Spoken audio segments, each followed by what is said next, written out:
Hello, it's me, Clayton, and I just got back from seeing Free Fire, a movie that has a very simple premise and a very simple execution, and it's going to be very easy to tell if you'll like the movie or not.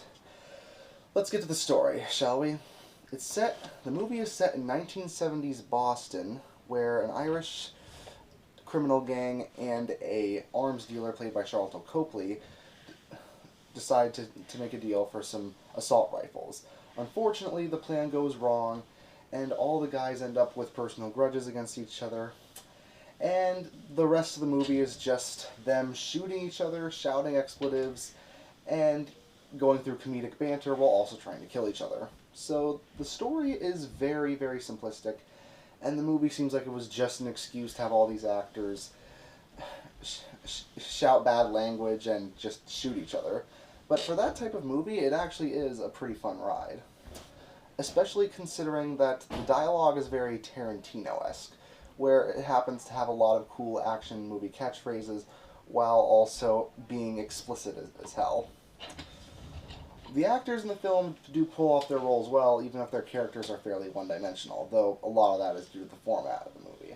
Charlton Copley probably gets the biggest laughs, though I have to say his lines themselves aren't very funny. It's how he delivers the lines that are funny. His South African exaggerated accent is honestly very funny. Brie Larson also gets a good amount of laughs as her character, even though she doesn't really get to shine until the latter portion of the film. And Armie Hammer probably does his best job as the straight man of the group, and he probably gets the best overall dialogue. And I have to say, for a film that focuses mainly on action, the gunfighting in this film is really good. I know some people are going to say that gunfights in film are sort of, cliche, they're done all the time, but the way the sound mixing is put in and the way the bullets hit and the impact that they leave, it makes every shot feel impactful. Almost like every single bullet is an event in itself, even if the majority of them either miss or only hit minor body parts. The bullets are many, but the body count, for the most part, is actually very small. It's half to do with the small cast and half to do with the fact that the majority of the guys in this movie are basically kind of idiots. Entertaining idiots, but still idiots. But I understand if some people will not like this movie because it has a thin premise and it's stretched to the point where it feels like the film is too long. It would have worked great as a 30 or 45 minute short film. I think Ben Wheatley was sort of going for that sort of thing. But at 90 minutes long and with such a threadbare story, it could get tiresome for some people before the film is even close to being finished.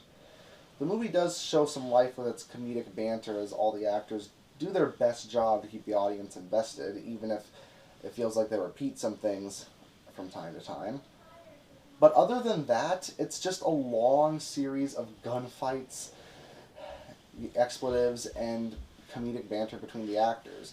So unless you're into Armie Hammer, Charlton Copley, Brie Larson, Cillian Murphy, or the other people in this film, you're probably not going to like it that much.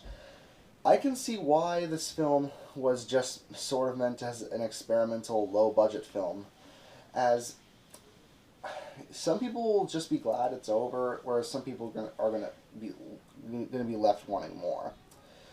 But for me, I actually pretty much liked it, because since there are so many films nowadays that are big budget extravaganzas with CGI explosions, faceless armies, and just spectacular special effects in favor of a good story, this one doesn't exactly have the best story, but at least understands how to create a thrilling action sequence without CGI explosions, without a lot of different odds and ends coming together, and without faceless armies of people who just get shot left and right.